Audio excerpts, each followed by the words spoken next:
don't be afraid to reevaluate yourself and go back and be objective and measure, because you can always do it better.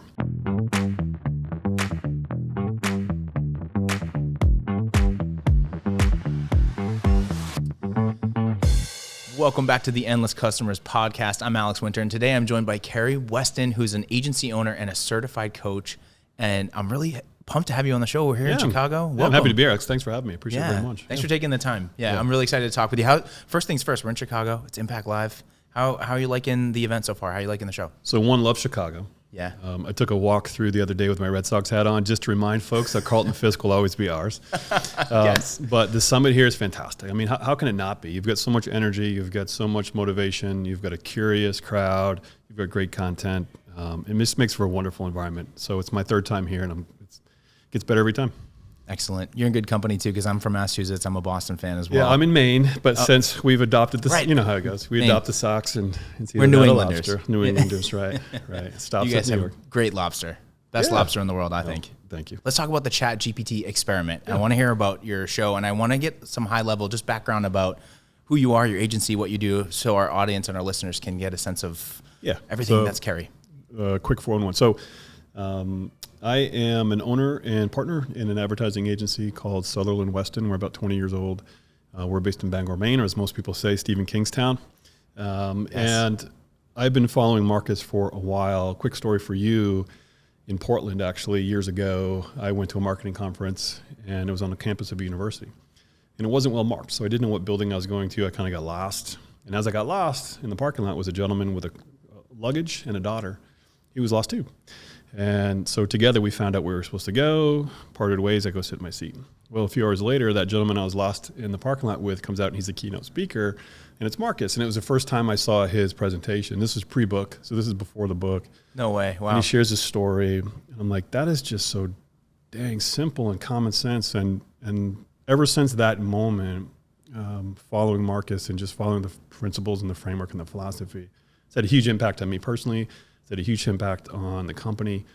And so when I had the opportunity of jumping into the certified coaching program, I said, heck yeah, let's go. And it just continues to evolve both with my business and with clients, which is why I'm here, because I'm constantly learning. The ChatGPT experiment actually started as a newsletter on LinkedIn. I still continue to do that. And then I said, why not? I've never done a podcast before. Let's just go figure this out. It's just that constant curiosity, right? Actually, I was in Chicago last year, and Paul Raitzer came the last day and gave from marketing artificial intelligence. Yeah, he was. I mean, I love Paul, and me too. Just this big picture overview, and I've got to get in. I just got to figure this out, Right. And so I went home and just started kind of experimenting and playing with it, and that's where the name came from. I had no idea what I'm doing. I still don't know what I'm doing. I'm just just making more mistakes than everybody else, That's how you learn, though, right? That's how I learn. Yeah, that's how you learn. And so it's been great. So the podcast it started out as an extension of my experiments, started out as just kind of sharing lessons learned, and I brought people in to interview, and it's been an interesting exercise to see how others are using it, how others are gaining, learning, and using it, and I get to share that, and it's been it's been good so far. Yeah, and I really like the tagline. We made a note here. It says designed to help curious beginners. Yeah. Talk about that a little bit, because I love that. I think that's a really great value proposition. Yeah, so taking curiosity and making it into capacity and capability is really what I want to do. And what I'm learning is there's no experts. This thing is so new that by the time we're done talking, Alex, something's going to change, right? So I have no idea. Guaranteed. Yeah. So can we make more mistakes and learn from them and keep going? And what I years ago, it's a quick agency story, is I was a finalist for a hospital association to do some website work. And the hospital association shared with me that one of their goals was to increase membership and money, revenue. So I had a meeting with two people. I came in with my pitch deck. I was going to make a big presentation, and the two people in the room were the director of the organization and the director of education and outreach. And they shared with me that 60% of their revenue comes from education and outreach activities for the organization. Oh, wow. I said, fantastic. So I open up my projector and my computer, and here I go. I'm going to make my pitch. And one of those two get up to leave, and I said, where are you going? But in the middle of your... At the beginning, and she said, you don't need me. I said, why don't I need you? Yeah. So I don't know anything about computers. Computers just scare me. I don't like technology at all. And I said, what's your position again? She said, Director of Education and Outreach. I said, what's your goal again? She said, to raise more money. I said, and how do you make money again? And so we went through that whole thing. Okay. Shut the computer, turn the projector off. Let's just have a conversation. I remember that from 20 years ago, that sometimes technology just creates anxiety that's probably beyond common sense or logical, but it just does. Yeah. And it keeps people from diving in and trying things. And so I use that from an empathetic position when I'm coaching, teaching, and using the podcast, that it's okay to feel this way. Other people's do. It's relatable. And if I can take that uncomfortableness and that curiosity and kind of show you ways that you could bridge that into something productive, then I've considered that a win.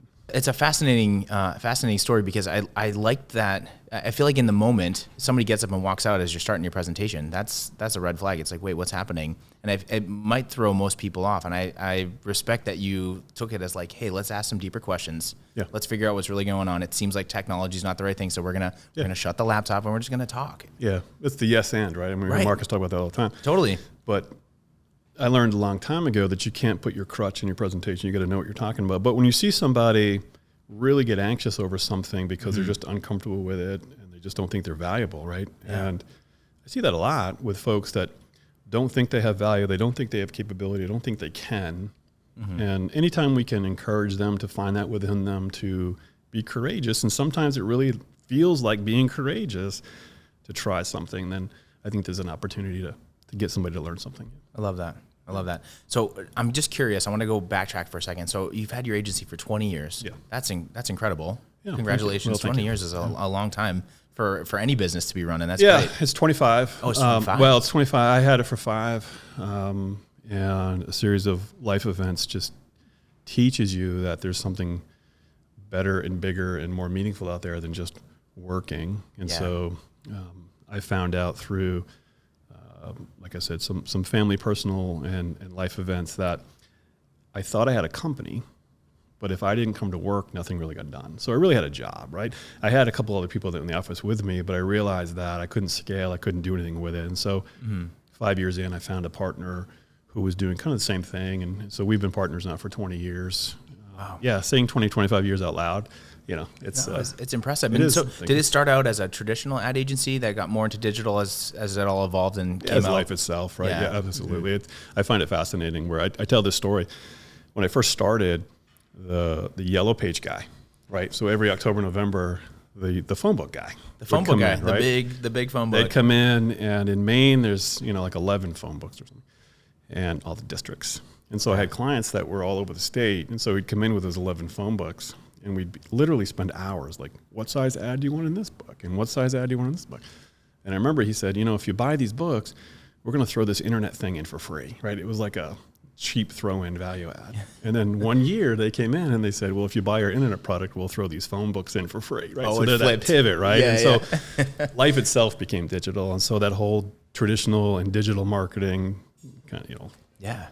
Wow. It's the evolution has been a journey for yeah, sure. it's fascinating. And I'm old enough to remember when there was one computer that rolls through the school, and there was dial-up modems. And so I feel like I have 1 foot in each world, right? I mean, I have the perspective of remembering when it wasn't here, and I'm still trying to keep up with my kids to understand what the heck is going on and why we're using it and why. Well, this is a perfect segue too, because speaking of technology, there's a new trending topic that everyone is talking about. It feels like the new .com era, and it's AI. Everyone's talking about artificial intelligence, right? So can you talk a little bit about why you're so intrigued with ChatGPT and the podcast, and just like how that's basically opened up a new chapter for what you're doing? Yeah. So I have a piano in my basement, and I can't play a lick of music. Oh, but I have 2 kids that can. I don't know where they got it from. And I look at that and I say, that's an amazing instrument. You bring your talent, your perspective, your skill. You can make it sound in so many different ways and have such an amazing variety of output. And I realized, back to the story of anxiety and making people feel comfortable and enabling them to be courageous, that artificial intelligence is a very intimidating topic. Like those 2 words together are very intimidating. It's scary for some people. Yeah, and for so a lot of people. What we started to do, I realized that if I could soften that, then I could get people into the right mindset of being curious and being capable of having capacity. So we turned AI into an amazing instrument rather than artificial intelligence. So that's how we present it. It's an amazing instrument. And the reason ChatGPT for me has been my focus. It's really the Ford and Chevy. I mean, there's 100,000 tools out there that you can use. And there's a new one every day, I feel like. Right? It's crazy. It just happens to be the mainstream, right? It happens to be the Coke and Pepsi or whatever you want to say. And Sure. so that's where I've been spending my time. But as I tell people, it's not about learning ChatGPT. It's not about learning this specific software. It's a lot like Marcus's philosophy of framework. There are principles. So as long as you can learn and be comfortable with the principles, every time something changes and every time there's a new tool or a new version or whatever it might be, you can always apply those principles and continue to get benefit from it, right? So that's really how I approach it. Very cool. Very cool. I love that. So we're here at Impact. You're a certified coach. You definitely, the story of meeting Marcus in the parking lot, I love that. That's really uncanny how that happened. Cool. And now you're a certified coach here as well. But we talk a lot about being authentic and transparent. How do you maintain that authenticity when we're talking about AI tools? You started to touch on it a little bit just now, but like when you're coaching people and you're starting to educate them that maybe don't know about AI tools and where they should start and how they should start to integrate it into their business, what does that conversation look like for you, or how do you bridge that? So let's go back to the piano. Okay. There are self-playing pianos. Right? Right? Mm-hmm. But no one has value in a self-playing piano. You wouldn't bring a self-playing piano into a concert and go, look, it's amazing, right? Sell a bunch of tickets and right. So you just don't do it. And it's the same thing with chat. Is a lot of folks feel like it's supposed to be this automated machine where I tell it I want an article or I want it to do this and it spits it out and it's wonderful. But it's a lot like that automatic piano. It's like there's no value there. So back to the amazing instrument, it's a problem-solving partner. It's a tool. And the example I use is anytime we can eliminate the busy work and get more to the value, the insightful part of our job, we're adding value to our day. And if we can use this amazing instrument to cut down on the busy work to get to the more value, then that's an amazing value proposition. And that's how we look at it. So it's not, are we going to have ChatGPT build, produce, write something for us? It's how are we going to use it so that we can be more efficient in what we're going to produce anyway. So case in point, probably one of the most frequent questions I get from marketers, content folks using chat is I can't get it to sound like me. I can't get it to create content that feels like me. I can't get it to replicate what I do. Yeah, we hear that a lot too. Doesn't work. Yeah. Doesn't work. Right. And people can tell. They're like, I can tell this is written by AI or by a computer or something. Yeah. It's not necessarily like in your voice per se. That's like, right. Yeah, you can see the difference. And so there's the authenticity, right? It feels inauthentic. Right? Yeah. So the ability of creating what I call attribute sets and using chat to say, listen, this is what I want to sound like. This is what I want to feel like. This is what I like. This is what I don't like. Help me get there. Help me create a list, right? So a very specific exercise we use is if you're a content writer, you probably have samples of your writing, articles, blogs, right? Sure. So take ones that you like, have at least 3, and feed at least 3 articles into chat, and then literally talk to it and say, analyze these articles. I want you to find consistencies in voice and tone and style and tell me what you find. And of course, the larger your sample, the more pieces you use, the more relevant and valuable this exercise is. Yeah. But you can reverse engineer your previous work with chat and have it come out and say, listen, this is what it looks like your voice is, and these are the adjectives and the words, and this is your tone, and this looks like a style that you prefer. And that becomes what I call an attribute set. So that list that it's giving you, it's building with you. Because it's looking at what you've done, analyzing it, and kind of giving you a recipe, yeah? Yeah, it's learning. It's learning from what you're inputting. But it's learning from you. Exactly. Right? Yes. So you're using it as a partner. And so the more that you can do that and build those attribute sets based on what you've already done, then that's the recipe to feed into chat to say, I want to create an article, and these are the rules. Right. Right? This is the outline. This is the voice. This is the tone. This is the style. Yeah. Based on the work you've already done. And that's really how we get closer to authenticity. That's so cool. So can you share a story with us? Maybe you don't have to give names per se, but like, have you had a client where they really had this like aha moment? They were against using ChatGPT, or they were fearful of AI. And as you started to have this conversation with them, they really leveraged it, and now they're like crushing it. Yeah. So there's a lot there. I'm sure there's a lot of examples. I'll give you an example. So there's a client that we had in New York. They're a manufacturing company of shields. So police like shields, the badges. fire shields. Sure, badges, yeah. Badges. And they didn't have a learning center. And one of the things we used chat for right early on is we had our planning session. We said, what problems are we trying to overcome? And the salesperson, there was a few salesperson on the front line, and they said, all the time we get asked, how do I order? Because they were a dealer distributor type model. And I bet 60% of the questions I get have something to do with how do I order. Yeah.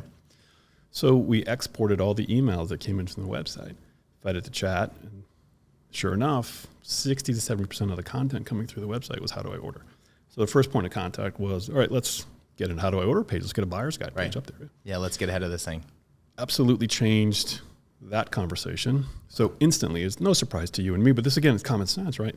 From objectively, but inside sometimes it's hard to see. Yeah, when you're inside the bubble, it's hard to step outside and see some of those problem areas that are pretty common sense for anyone that's looking from the outside in. Yeah. So how to order page goes up, right? And now from an assignment selling point of view, we talk about that a lot. When somebody sends an email and it says, how do I order? If that does get through now, if they haven't found it, in 30 seconds, that frontline person can say, great, got an answer for you. Here's the information you need because I don't know what situation you're in, but I want to be prompt and personal. Here's all the information. Let me know if you have any questions. So that's step one. They saw such a instant impact on the burden of that question coming in. It went away. It just literally went away overnight. Wow. And they literally said, well, what else can we do? Right? So now you got them. You've gone from skepticism to, oh my goodness, I see. And you need that spark. Like sometimes you can talk and talk and talk and they're like, I don't know what you're talking about. Then you give them an ounce of benefit and they're like, I want more. Like they're addicted, right? Yeah. And so we went down and that's where the Learning Center came from.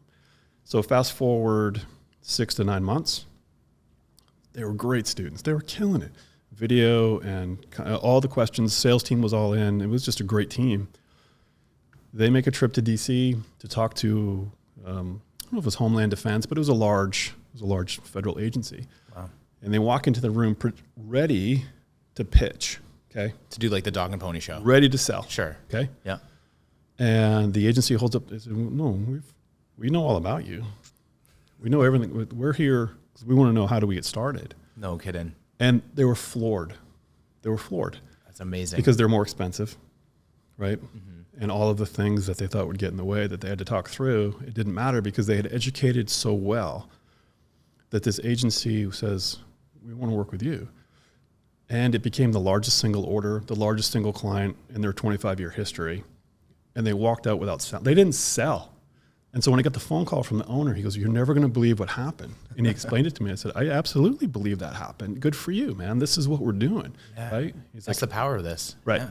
And so there's been different elements of buy-in along the way, from reducing that friction of answering the same question over and over again that you think would already be there, to walking in and getting the single largest client in the history of your company without selling. There's multiple levels of buy-in there, right? Yeah. And so that's the sample of the kind of stuff that when you have folks that believe that buy-in are the good students and listening can be led, wonderful things can happen. Wonderful things can happen. And it shifts the whole conversation. They went in expecting to do a pitch meeting, and really what they were doing was more of an onboarding meeting. They were like, all right, what are the clear next steps to just get this going? That's 100%. That's amazing. 100%. So you work with a lot of marketing teams, you work with a lot of different companies and industries. How does ChatGPT interface with the marketing squads and their systems when it comes to like strategy, and how can marketing teams and revenue teams start to leverage GPT to their advantage and start to integrate it into their processes and their strategy? Okay. So first of all, we've got to understand what they're doing now, right? It's not this is a package that you use like HubSpot or Salesforce, and you've got to learn how to use it. One of the things I love about using chat, and you asked me earlier, Alex, why chat? It's been the most intuitive, it's been the most common, and it's also the most flexible. So one of the things I've found, and actually I heard Chris Dupre say this first time, was when I meet with marketing and sales teams, I have them explain to me, and then by default to ChatGPT, who they are, part of this attribute list. So one of the things I always recommend is let's build a background of who are you, what do you do, what does your audience look like, what are their fears, questions, concerns, right? Almost like creating a persona for yourself. 100%. Yeah. 100%. So we need to take two personas. One is the company. Okay. So what's your company do, right? Tell me everything. Tell me the whole value prop. Sure. And then who's your audience? Because we build that library, right? And that becomes something that we can feed on a regular basis. Yeah. On top of voice tones and all that. This is a library that we're building. And then we can literally say, right, hey, chat, this is who I am. This is what I do. And this is who I do it for. Okay. How can you help me? And it'll talk to you. Like it's an intern. It's like a problem-solving partner. And so that's the first step I do, because I want folks to not see ChatGPT as a software that they have to learn, but as a tool, again, back to the amazing instrument, as a tool at their disposal that they can customize, because the sales guy might need something today differently from what he needs tomorrow. The marketing guy might need something different, right? Sales and service may need something different. But I teach them the principles of how to utilize. Now, it doesn't replace humans, and that's the point here, is it's not a replacement for somebody, but it certainly is a replacement for somebody's time. Right. And so if I can get them to understand how fluid and flexible it can be in a time of need, if I can get chat to understand who they are and what they do and why they need them, then we get rid of prompts. We get rid of that computer mind of I need the perfect prompt or I need this perfect language. We just get into conversations. And when you get into conversations with ChatGPT and you fed it the proper background, context on all those variables we just talked about, you've got such flexibility to do wonderful things. It's really true, and it's fascinating to me because I was using ChatGPT as a prompt. I would very much, almost like how I would use Google and search. It was very like transactional, and Chris Dupre did the same thing with me, where the shift to talking to it like you would talk to anybody else, like it was an assistant. It changes the game. It really does. It's so impressive what it can do. It's amazing. Yeah. And one of the examples, I've got a presentation here this afternoon, is last year when I was in Chicago. I had a gentleman's name was Marcus, not Sheridan, but he's Marcus, and he's from Arkansas. And I was having a conversation with him, and I shared with him that I was an agency owner, and then I was an independent They Ask You Answer certified coach. And he said, well, what's the difference between an independent certified coach and an impact coach, right? And I answered that very poorly for two reasons. Number one, I was stumbling through an answer that I'd never prepared. So in the moment, I was trying to come up with an answer that I hadn't really outlined and thought about. Okay. That's my outside voice.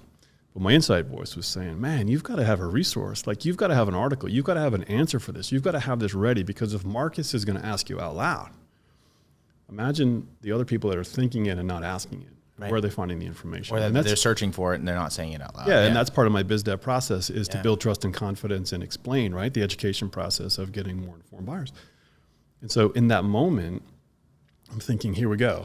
Like, I need to practice at the very basic level. I got to eat my own dog food. I've got to have this ready. Yeah. Yeah, and totally. so that happens all the time. And that's the culture that we try to build. And so I went back and I literally said to chat, I said, hey, I got a problem.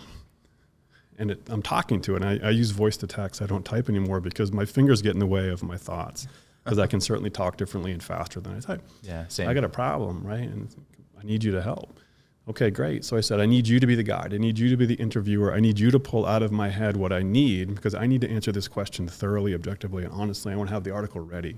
Right. So it played role-playing with me, and it asked me questions, right? Wow. And I said, pretend that you are the buyer. Now, what do you need to know? Like, what questions do you have? How are you trying to compare? Like, how can I use examples? And Right. Let's really work through this conversation. And it talked to me, and it asked me questions. And I'm like, great, dig deeper. And what we ended up with was a fantastic outline that, it's in there somewhere, but I didn't have my thoughts organized, and I was really frustrated with myself. Yeah. Because in the moment where I got one of the most basic questions that I hadn't thought about yet, I needed to get all that stuff out of my head and organize it. And so I turned to this partner that I talked to on a computer, and it didn't write it for me, absolutely not. But it guided me through the process of getting my thoughts in order so I could make something that I could write. Right. You're using it in a different way than I think most people assume that you're supposed to use it. Exactly. Yeah. Right. And we talk a lot about good prompts versus bad prompts, or what are best practices for the prompts. It sounds more like you need to just talk to it and have a conversation with it, and not necessarily be in like prompt mode all the time. Is that right? Correct. It's very less formal than that. And I did a workshop a while back, and I said, we're going to be using chat before you know it, just like we're using Google. And somebody said, well, I did. I used it. I said, okay, well, tell me, what did you do? And they went to chat and they typed in website RFP. And I said, what does that mean? She's like, well, I'm an insurance agency and our website needs to be redone. I'm looking for someone that can help me. I said, well, say that. Why didn't you tell it that? Yeah. But they don't know. Like, to your point, they don't know. They're Googling using ChatGPT. Yeah. And so the eye-opening moment, we had 60 people on the call, and almost everyone went, oh, okay. We get it now. I said, if you had an intern, an assistant at your disposal, and you called them in, okay, and they were standing in front of you, and you said, website RFP, and then pushed them away, do you think that they would come back with something of value for you? She's like, No, they'd be confused as They'd be confused as heck. I said, so, but do you think if you said, you know, we're an insurance company, we're looking for a website, these are the things we're frustrated with, these are the things we want to do, we're not doing it now, these are the things we're doing well, these are the things we care about, do you think that that might be more valuable to that person to come back and do good work for you? Without Absolutely. a doubt. I said, well, that's what you need to talk about. That's how you need to share it. That's how you need to converse with this thing. And those moments where everyone goes, oh. That's really cool. It is. And it makes people think about Terminator and AI ruin the world, right? Which is why I say be nice to it, because if they do rule the world, you want to be on the good side. I always make that joke to them, like, it's Skynet. Skynet's coming in. But that's the paradigm shift, is getting over prompts. Yeah. Getting over the 1,000 prompt cheat sheets and all the perfect things you need to say and just talk to it. I love that. Those are some really great insights. And I even know that, and I've been practicing that, but to hear you talk through it and to have this conversation, it's like reinvigorated some of these things for me and reinforced that, like, I can also get better with not prompting and actually having a conversation. And those are the principles we talk about. Like, those are the guiding principles. Yeah. Right? As long as you can understand the guiding principles of being sincere and using your perspective and being detailed, but respecting privacy, and then you can use whatever version, whatever tools, whatever modifications are coming your way, because you're not task-based and memory-based. You are principle-based, and that's the important part. I love that. Well, we're here in Chicago, Impact Live. What are you most excited about, or what's been like a key takeaway from the show? Can you share anything with us that, like, we need to do this again when the Cubs are in town, because they're not here. Right? That's my key takeaway. I'm going to have the complete I'd like box that for too. that one. Yeah. I've never been to Wrigley Field. That's on my bucket I've been list. to Wrigley. So the outside of Wrigley is probably a little bit more intriguing than the inside of Wrigley. It's a fantastic environment. It's just fantastic. It's super. So I appreciate going every time I'm here. Well, and we're Sox fans, so we like those old ballparks. 100%. That's just in our blood. Yeah. Yeah, 100%. So now that I've said that, I actually forgot your question. So what was your actual question? Yeah, so the question was, we're at Impact Live. Yeah. We've been sitting in sessions for half the day. You're going to be presenting in a little bit. Yeah. Is there something you can share with our viewers and our audience out there that, like, maybe has stuck with you, or something that you're most excited about? Yeah, I think it's probably the most value that I get from coming to sessions like this as a whole, which is, don't be afraid to reevaluate yourself and go back and be objective and measure, because you can always do it better. Be better next week than you were last week. Don't take for granted that mailing it in is going to be good enough. You know, there's always something else to improve on. There's always something else to do. And just when you think you're done, you know, you've got to reevaluate. So I think just recommitting back to principles, recommitting and being objective and being honest with yourself, and being that honest, thorough critic of yourselves as well as others. We talk about role playing, being honest and supportive and detailed in feedback. If you can do that to yourself and look at your business in an objective way, or the work you do in an objective way, you'll always find ways to improve. And that's really how we survive and thrive, right, in today's economy. It's extremely well said. I couldn't agree more. And I definitely think, as business owners and leaders, and even if you're frontline, it doesn't matter where you are, you always need to be open to learning and not being afraid to make mistakes, because that is going to help enhance your learning and help push you to try new things. Yeah, Absolutely. Experiences, you know, the negative stuff I think I've learned more in my life than the positive stuff, right? Yeah. And you just got to make those collisions happen. Yeah. They're good collisions. They are good collisions, man. You learn something, even if you fail, right? You learn something moving away. Well, I've learned a lot talking to you. I know our audience is going to have a lot of takeaways talking with having this conversation with you. So thank you so much for being on the show. Appreciate having me. Absolutely, Alex. Thanks. Yeah. For people out there, where can they reach you? Are you on LinkedIn? If they have follow-up questions or they want to pick your brain, what's the best way to get in touch with you? Are you on Impact Plus maybe?